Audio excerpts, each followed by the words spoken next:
Bienvenue sur Africa 24 dans cette nouvelle édition du 12-15. Voici les titres. Présidentielle en Tunisie. Ce lundi, coup d'envoi de la campagne. 12 jours pour convaincre. 26 candidats sont en lice pour l'élection présidentielle du 15 septembre. Quelle formation universitaire pour les nouveaux bacheliers au Tchad? Talim, une plateforme numérique dédiée à l'orientation académique des étudiants, vient d'être lancée. Ancien président de la Fédération malienne de football ou encore ministre des Sports, Aman Niang arrive désormais à la tête de la Fédération internationale de basketball. Focus à suivre dans ce journal. Mais avant de développer ces titres, la condamnation de Gilbert Diendéré et de Djibril Bassolé, les deux généraux accusés d'être les cerveaux du coup d'État manqué de 2015 au Burkina Faso, ont été reconnus coupables et condamnés respectivement à 20 et 10 ans de prison ferme. Le verdict a été rendu ce lundi par le tribunal militaire de Ouagadougou, des peines moins lourdes que celles requises par le parquet militaire qui avait demandé la perpétuité pour les deux principaux accusés dans le procès du putsch manqué de septembre 2015 au Burkina Faso. 26 candidats retenus pour la présidentielle en Tunisie, 71 ont été écartés. Le Premier ministre Youssef Chahed, le président par intérim du Parlement Abdel Fattah Mourou et l'ex-ministre de la Défense Abdelkrim Zbidi figurent parmi les candidats. L'huissier a également validé la candidature de Nabil Karoui, puissant homme d'affaires et mania des médias en pleine tourmente judiciaire. Le scrutin présidentiel doit se tenir le 15 septembre, mais avant, place à la campagne qui s'ouvre ce lundi. Solène Duplessis. En Tunisie, 26 candidats s'affronteront pour la présidentielle anticipée du 15 septembre. La liste définitive a été publiée par l'instance supérieure indépendante pour les élections ce samedi 31 août. Parmi eux figurent des personnalités politiques, notamment le Premier ministre Youssef Chahed.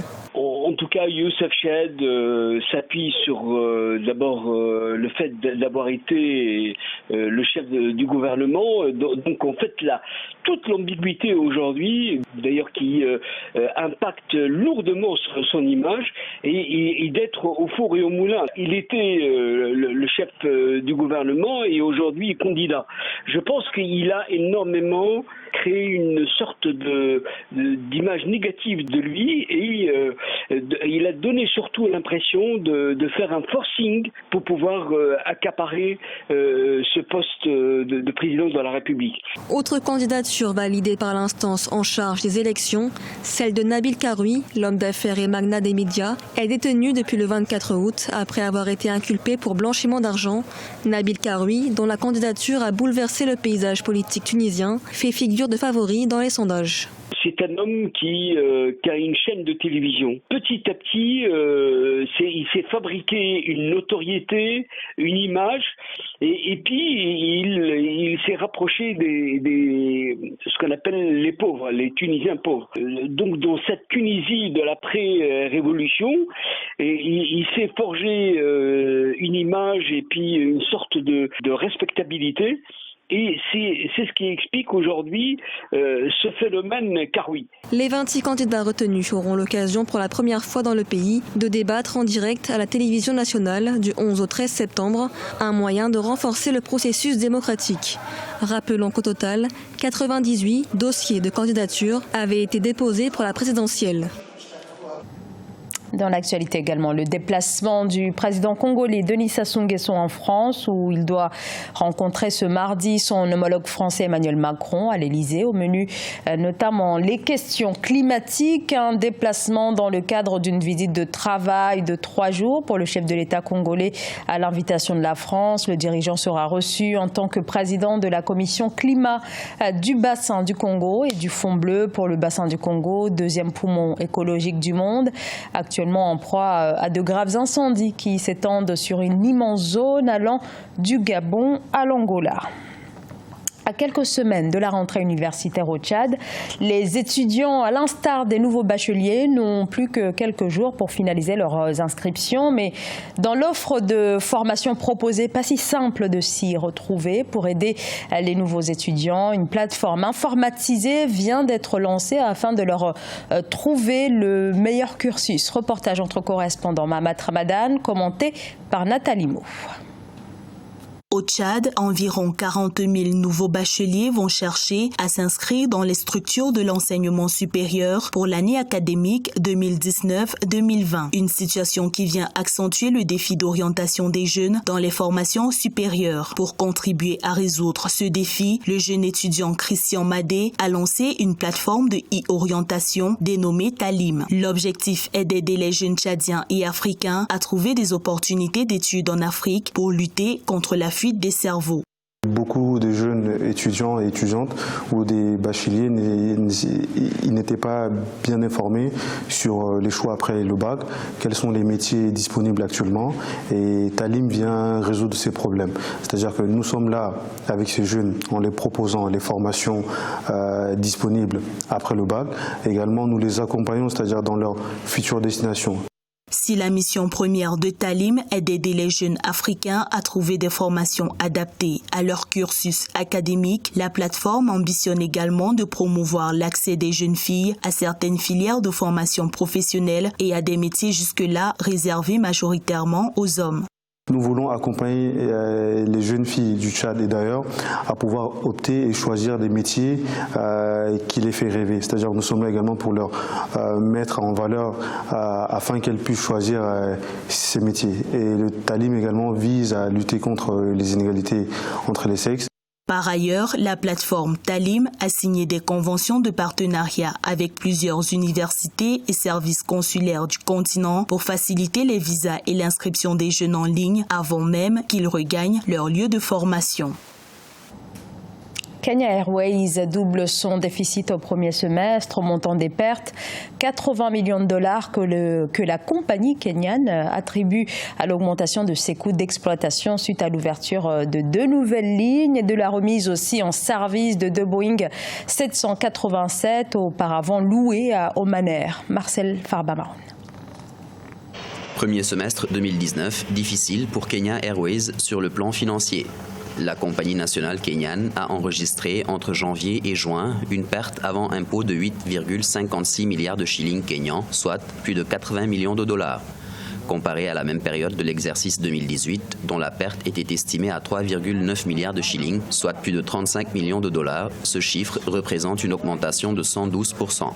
Cette perte s'explique par l'ouverture de nouvelles lignes et la remise en service de 2 de ces Boeing Dreamliner qui avaient été loués chez Oman Air. Dans une stratégie d'expansion, Kenya Airways a procédé à l'élargissement de son réseau, que ce soit sur le niveau africain ou bien au niveau international. Mais bien, dans sa phase de départ, ces lignes ne sont pas toujours rentables. En dépit de ce déficit commercial, la compagnie aérienne Kenya Airways a vu son chiffre d'affaires s'établir à 58,5 milliards de shillings, soit plus de 500 millions de dollars au 30 juin 2019, ce qui représente une hausse de 12,2% par rapport au premier semestre 2018.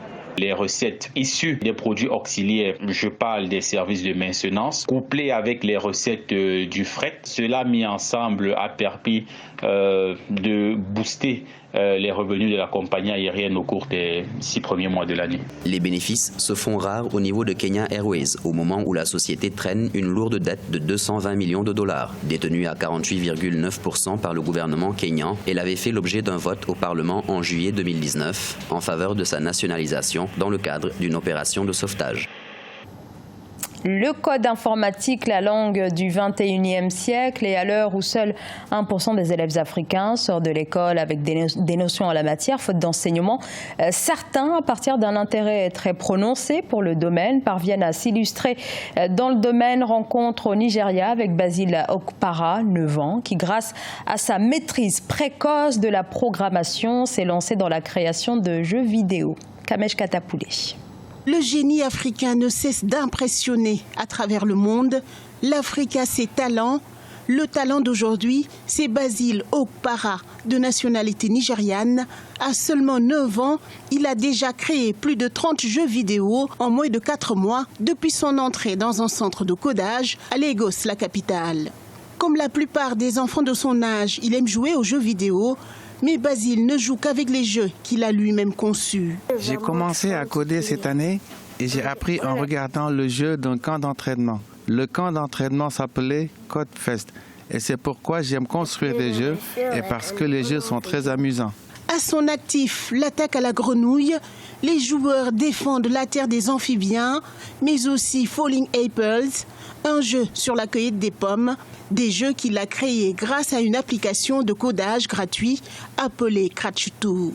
Son père fut le premier à l'encourager dans sa passion. Basile donne désormais des cours à d'autres enfants. Quand j'ai découvert qu'il s'intéressait à la technologie, j'étais enthousiasmé, conscient du potentiel énorme qui existe dans le secteur des technologies à travers le monde. Vous savez qu'il est très excitant de pouvoir écrire des codes, être capable de créer des objets, de programmer des robots, de programmer quelque chose qui se comporte comme vous le souhaitez. Je n'ai pas eu cette opportunité en grandissant, alors j'ai senti qu'il était important de l'aider à faire ce qu'il veut faire. De plus en plus de jeunes développeurs naissent sur le continent. L'Afrique, une population de plus d'1 milliard d'habitants avec seulement 16% de connectivité à Internet. Les analystes se penchent sur la question. Ce secteur technologique pourrait dans les années à venir être un pilier de croissance économique et de développement, notamment pour le Nigeria. Le Malien Aman Niang est élu président de la FIBA, la Fédération internationale de basketball. Une élection à l'unanimité pour l'ancien ministre des Sports qui a également occupé les postes de vice-président de la FIBA ou encore celui de président de la Fédération malienne de basketball. Aman Niang succède à l'Argentin Horacio Muratore. Reportage signé Mokhtar Bari. La Fédération internationale de basketball association a un nouveau président. Les 156 fédérations nationales présentes au 21e congrès de la FIBA ont à l'unanimité élu un nouveau président et 13 membres au bureau central pour la période 2019-2023. Aman Niang est le tout nouveau patron du basketball mondial. Le premier clin d'œil, c'est à mes collègues de la FIBA Afrique, avec qui j'ai travaillé pendant 5 ans. S'ils ne voulaient pas, je n'allais pas de candidat.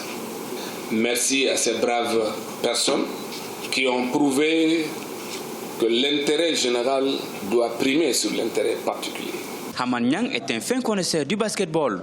Il fut président de la Fédération malienne de basket de 1999 à 2007, avant d'être ministre des Sports de 2007 à 2011 et ministre de la Culture de 2011 à 2012, puis président de la FIBA Afrique et vice-président de l'instance qu'il préside désormais. Ce n'est pas une chose facile, je l'ai dit tantôt.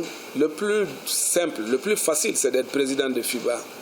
Mais le plus difficile reste à venir. Parce qu'il est bon de rentrer, mais il est bon de rester et de pouvoir terminer en beauté. Notons que sous son mandat à la FIBA Afrique, Aman Niang a contribué à rehausser le niveau du basket africain avec de nouvelles compétitions comme le championnat d'Afrique de basket ou la prochaine ligue professionnelle. Les autorités maliennes ont salué cette élection. Ce journal a été réalisé par l'ensemble de la rédaction. Merci de votre fidélité. Dans un instant, une nouvelle édition de l'actualité sur Africa 24.